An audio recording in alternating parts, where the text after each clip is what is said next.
برس کے قلیل جوان بیٹے کا لاشا اٹھایا تو نہیں فرمایا رضن بقضائہ وتسلیما لامرہ۔ علم مبارک سامنے ہے، اگر یہ فقرہ نہ کہوں تو مسائل کی تکمیل نہیں ہوگی۔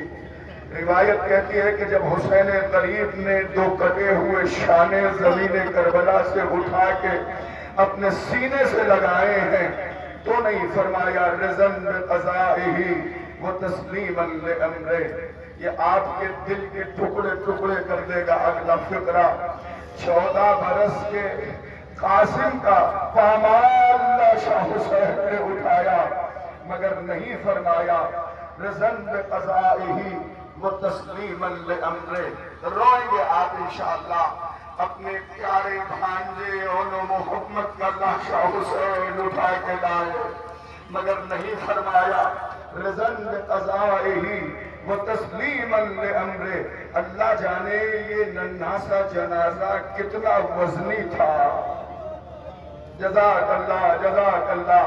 ایک اور جنازوں میں اور جناب علی اصغر کے جنازے میں صرف 2 منظر پیش کروں گا، ایک باپ کی بے کسی اور ایک ماں کی بے کسی، بس اسی پہ تقریر ختم کر دوں گا۔ جزاک اللہ خیر الجزا۔ جب حسین مظلوم یہ ننھا سا جنازہ اپنے ہاتھوں پہ لیے ہوئے مقتل سے خیام کی جانب روانہ ہوئے تو روایت کہتی ہے قدم حسین کے آگے نہیں بڑھتے تھے۔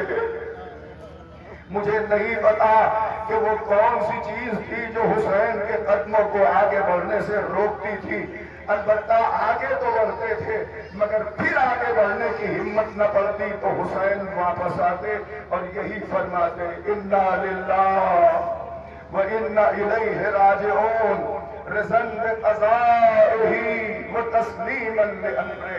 مجھے یقین ہے کہ اس فقرے پہ آپ آنسو ضرور بہائیں گے۔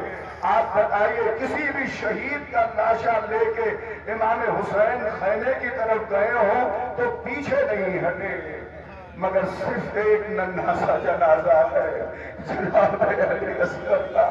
اولاد والوں کا مجمع ہے، مسجد کی جانب ہماری بیویاں بیٹھی ہوئی ہیں جو کنیزان جناب زینب و جناب رباب ہیں۔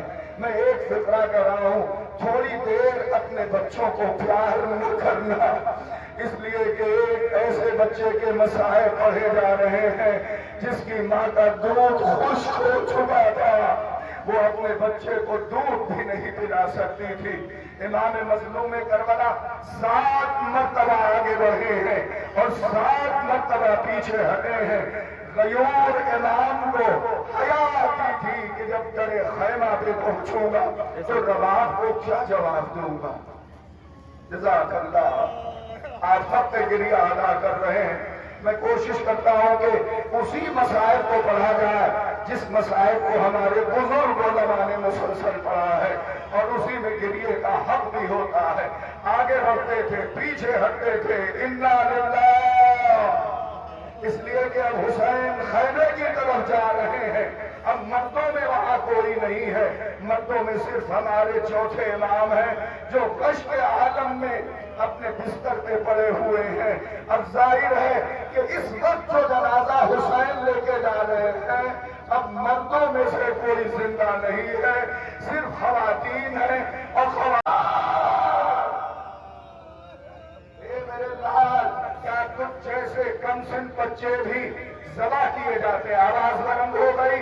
ماں کے حوالے سے ایک بات اور کہہ کے مجلس کو تمام کر رہا ہوں۔ مظلوم کربلا نے علی اصغر کا ننھا سا جنازہ خیمے میں رکھا، بیویوں نے گھیر کے ماتم کرنا شروع کیا۔ جب گہوارہ آئے تو حضرت رباب کو یاد کر لینا اور کربلا کی غمزدہ بیویوں کی طرف سے رو رو کے زیارت کرنا۔ اے عزادارو، جب بیویوں کو بہت بے قرار دیکھا آقا حسین نے تو ننھا سا جنازہ اٹھایا، لے کے پس خیمہ گئے، ذوالفقار سے ننھی سی تربت بنائی، مظلوم باپ نے ننھا سا جنازہ رکھا، مٹی کو برابر کیا، آنکھوں سے آنسو بہا کے قبر کو تر کیا، پھر اٹھ کھڑے ہوئے، معلوم تھا کہ میرا بچہ پس خیمہ دفن ہے، اس وقت سے رباب کی نگاہ صرف قبر علی اصغر پہ ہوتی تھی۔ روایت کہتی تھوڑی دیر بعد صحرائے کربلا میں ایک صدا گونجی، الا قتل الحسین بکربلا، الا ذبح الحسین بکربلا۔ اس کے بعد تمام شہداء کے سر قلم کیے جانے لگے۔ عمر سعد ملعون خدا لعنت کرے، اس نے حکم دیا کہ سارے سروں کو گنا جائے۔ جب سر گنے گئے تو 71 سر تھے۔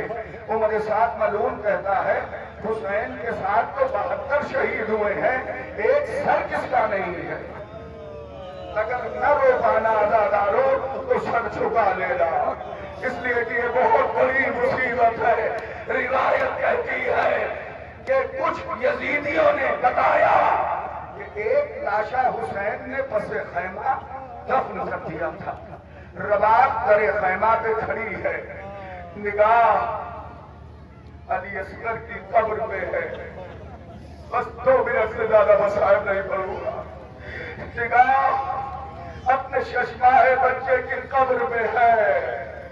اتنے میں جناب رباب نے عجیب منظر دیکھا، کچھ سپاہی ہاتھوں میں بھالے لیے ہوئے زمین کربلا پہ کچھ تلاش کر رہے ہیں۔ رباب نے کلیجے پہ ہاتھ رکھ کے کہا اے میرے پروردگار، میرے بچے کی خیر ہو۔ مگر عزادارو یہ ظالم سپاہی آگے بڑھتے رہے، اپنے بھالے زمین پہ مارتے رہے۔ بس عزیزو تھوڑی ہی دیر میں گہوارہ آنے والا ہے، مجلس تمام ہونے والی ہے۔ روایت کہتی ظالم آگے بڑھے، ایک ظالم نے زمین پہ بھالا مارا، ایک ننھا سا جنازہ الجھ کے بھالے کے ساتھ قبر سے باہر آ گیا۔ ظالم نے اسی پہ اکتفا نہیں کی، اپنے پہلو سے ایک ننھا سا خنجر نکالا، چشمہ مجاہد کا گلا چھری سے کاٹا۔ جب سر تن سے جدا ہوا تو ظالم نے ہاتھ میں اٹھا کے سر ماں کو دکھایا۔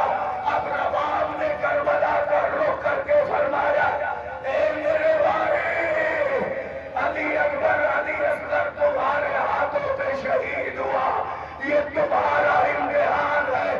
میری نگاہ کے سامنے علی اصغر ذبح ہوا، یہ ماں کا امتحان ہے۔ رباب روتی رہی، علی اصغر کا سر جدا ہو گیا۔